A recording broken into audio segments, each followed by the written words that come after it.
नमस्कार दोस्तों, बहुत बहुत स्वागत है आप लोगों का सिंपल एजुकेशन में।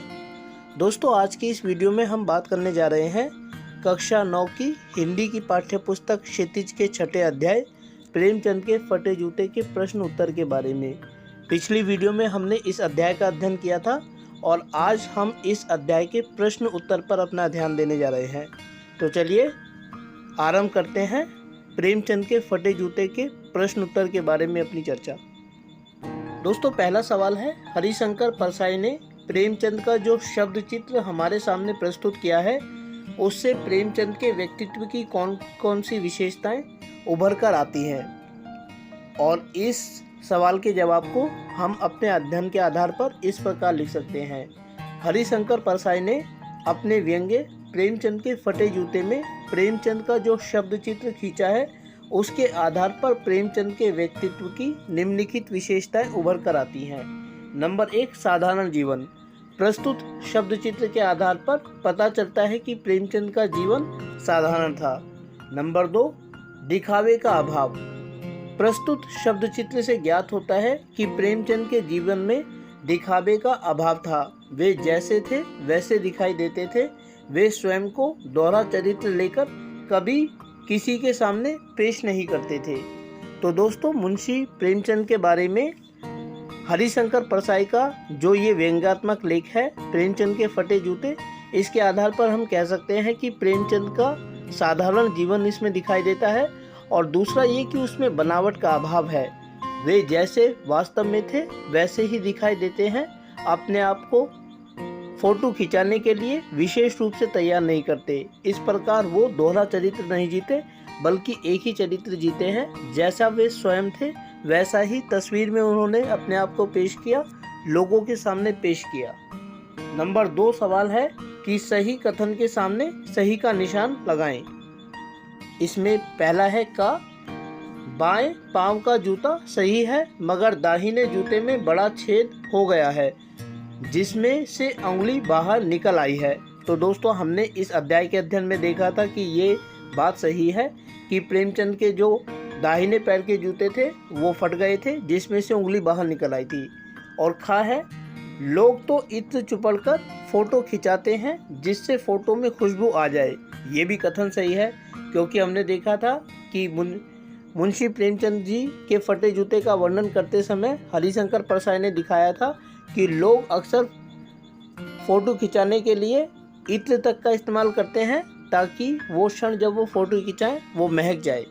अगला है ग, तुम्हारी यह व्यंग्य मुस्कान मेरे हौसले बढ़ाती है।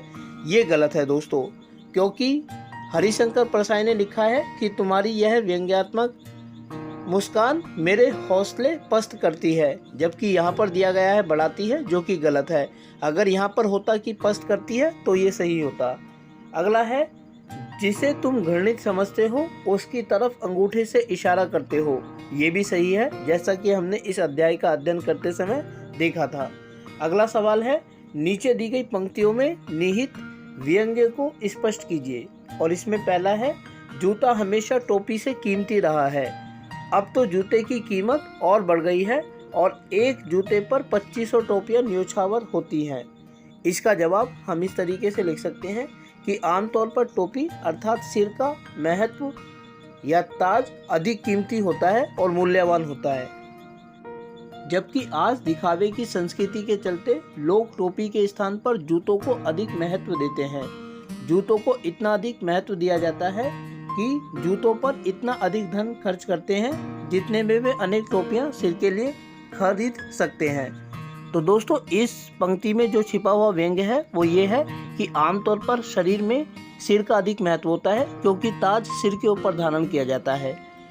और इस अर्थ में सिर पर धारण की जाने वाली पगड़ी या ताज का महत्व अधिक होना चाहिए, टोपी का अधिक महत्व होना चाहिए। लेकिन वर्तमान समय में लोग दिखावे की संस्कृति के चलते सिर पर पहने जाने वाले ताज या टोपी की तरफ कोई ध्यान नहीं देते, जबकि पैरों में धारण किए जाने वाले जूते जो साधारण भी हो सकते हैं उस पर अधिक धन व्यय करते हैं। इस प्रकार वर्तमान समय में जो दिखावे की संस्कृति प्रचलित है उसकी तरफ व्यंग्य किया गया है इन पंक्तियों के माध्यम से। अगला है, तुम पर्दे का महत्व नहीं जानते, हम पर्दे पर कुर्बान हो रहे हैं। इसके जवाब को हम इस तरीके से लिख सकते हैं कि प्रस्तुत पंक्तियों में यह व्यंग्य छिपा है कि आमतौर पर वर्तमान मानव फोटो खिंचवाने के लिए खूब सजता धजता है, अच्छी पोशाक पहनता है, मेकअप करता है ताकि वह फोटो में अच्छा दिखे, अर्थात यह अच्छा दिखने के लिए किए जाने वाले आडंबर पर व्यंग्य है। तो दोस्तों, इन पंक्तियों में ये व्यंग्य छिपा हुआ है कि आदमी जब फोटो खिंचवाता है तो आमतौर पर वो अपने आप को खूब सजाता धजाता है ताकि जिस लम्हे में उसकी फ़ोटो खींचे वो फ़ोटो अच्छी आए। जबकि दूसरी और इसके लिए व्यक्ति पर्दे के सामने आने से पहले अपने ऊपर खूब धन खर्च करता है, पर्दे पर पूरी तरह कुर्बान हो जाना चाहता है कि पर्दे पर उसकी फ़ोटो अच्छी आए। जबकि प्रेमचंद के माध्यम से उन्होंने दिखाया है कि प्रेमचंद को पर्दे पर कोई महत्व नज़र नहीं आता, वो जैसे अपनी ज़िंदगी में थे वैसे ही पर्दे पर भी नज़र आना चाहते हैं। अगला है, जिसे तुम घृणित समझते हो उसकी तरफ हाथ की नहीं पाँव की उंगली से इशारा करते हो। और इसके जवाब को हम इस तरीके से लिख सकते हैं कि आमतौर पर जब व्यक्ति किसी को घृणित समझता है, उससे नफरत करता है तो उसे नज़रअंदाज करता है। जबकि प्रस्तुत पंक्तियों में यह व्यंग्य छिपा है कि प्रेमचंद के फटे जूते अपनी बाहर निकलती हुई उंगलियों से अपने अनिच्छुक की ओर इशारा करती हैं। आमतौर पर यह होता है कि जब हम अपनी ज़िंदगी में किसी व्यक्ति को पसंद नहीं करते तो उससे बचने का प्रयास करते हैं, उसे नज़रअंदाज करते हैं। जबकि इन पंक्तियों के माध्यम से हरिशंकर प्रसाई ने दिखाया है कि प्रेमचंद अगर किसी व्यक्ति को पसंद नहीं करते थे तो संभवतः वो उसकी तरफ अपने हाथ की उंगलियों से नहीं बल्कि अपने जूते की फटे हुए हिस्से से बाहर निकलने वाली उंगलियों से इशारा करते थे। अब दोस्तों, सवाल नंबर 4 है कि पाठ में लेखक जगह जगह यह कहता है कि फ़ोटो खिंचवाने की अगर यह पोशाक है तो पहनने की कैसी होगी, लेकिन अगले ही पल वह विचार बदलता है कि नहीं, इस आदमी की अलग अलग पोशाकें नहीं होंगी। आपके अनुसार इस संदर्भ में प्रेमचंद के बारे में लेखक के विचार बदलने की क्या वजहें हो सकती हैं? और इसका जवाब हम अपने अध्ययन के आधार पर इस प्रकार लिख सकते हैं। संभवतः प्रारंभ में प्रेमचंद के चरित्र को देखकर लेखक हरिशंकर प्रसाई को लगा होगा कि मुंशी प्रेमचंद की आर्थिक स्थिति सही नहीं रही होगी, इसीलिए उनके फटे जूते हुए हैं या जूते हैं फटे हुए हैं। लेकिन बाद में लेखक ने इस बात का एहसास किया होगा कि प्रेमचंद ने यदि फोटो खिंचवाते समय भी ये फटे हुए जूते पहने हैं तो संभवतः समाज की किसी प्रथा यानी दिखावे की संस्कृति पर कुठाराघात करना चाहा होगा। तो दोस्तों, यदि स्पष्टीकरण की बात करें तो प्रारंभ में जब प्रेमचंद के फटे हुए जूतों की तरफ हरिशंकर प्रसाई का ध्यान गया होगा तो उन्होंने ये सोचा होगा कि शायद इस लेखक की आर्थिक स्थिति अच्छी नहीं रही होगी, इसीलिए फ़ोटो खिंचवाते समय भी इसके जूते फटे हुए हैं और इतने फटे हुए हैं कि उंगली बाहर निकली हुई है जूतों से। लेकिन बाद में हरिशंकर प्रसाई को लगा होगा कि नहीं यार, इतना बड़ा लेखक है, सम्राट उपन्यासकार है, इतनी सारी कहानियाँ लिखी हुई हैं, ऐसा नहीं होगा, बल्कि अपने इन फटे हुए जूतों के माध्यम से उन्होंने समाज की किसी बुराई की तरफ इशारा किया होगा, उसकी तरफ निशाना साधा होगा। इसीलिए बाद में प्रेमचंद के प्रति लेखक के जो विचार थे वो बदले। अगला जो सवाल है, सवाल नंबर 5, वो इस प्रकार है कि आपने यह व्यंग्य पढ़ा, यह पढ़कर आपको लेखक की कौन सी बातें आकर्षित करती हैं? तो दोस्तों, इस सवाल का जवाब हम इस प्रकार लिख सकते हैं कि प्रस्तुत प्रश्न में लेखक का अर्थ हरिशंकर प्रसाई है, ना कि मुंशी प्रेमचंद।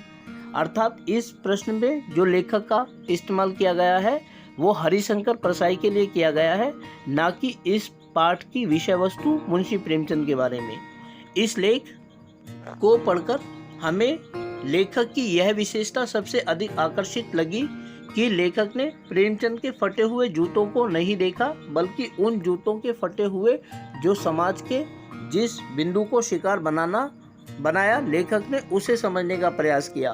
तो दोस्तों, इस पाठ के आधार पर हमने यह देखा है कि हरिशंकर प्रसाई ने प्रेमचंद के फटे हुए जूतों को नहीं देखा, बल्कि फटे हुए जूतों के माध्यम से उन्होंने समाज की जिन कुरीतियों को अपना निशाना बनाया है उस इशारे को समझने का प्रयास किया है। और यही खासियत है हरिशंकर प्रसाई के लेखन की कि वो बात को सीधा नहीं कहते, बल्कि व्यंग्य के माध्यम से कहते हैं और समाज में प्रचलित बुराइयों को अपनी विधा के माध्यम से निशाना बनाते हैं।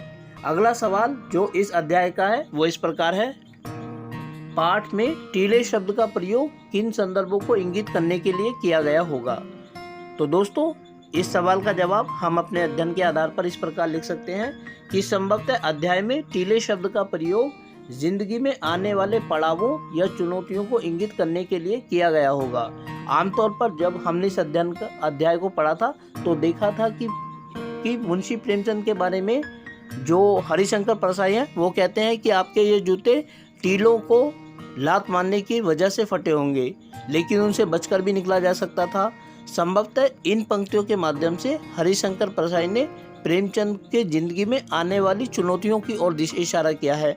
उन्होंने लिखा है कि यदि प्रेमचंद चाहते तो उन चुनौतियों से बचकर भी निकल सकते थे, इससे उनके जूते भी सुरक्षित रहते, परंतु प्रेमचंद ने बचने के स्थान पर उन चुनौतियों का सामना किया और उनसे लड़े। इसी जद्दोजहद में उनके जो जूते हैं वो फटे हुए हैं।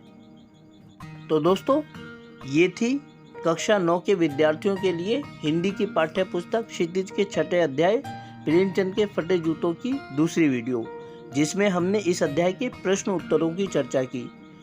मैं उम्मीद करता हूं कि आप लोगों को वीडियो अच्छी लगी होगी और साथ ही आप लोगों से अनुरोध करता हूं कि यदि वीडियो अच्छी लगी तो वीडियो को लाइक और चैनल को सब्सक्राइब जरूर करें।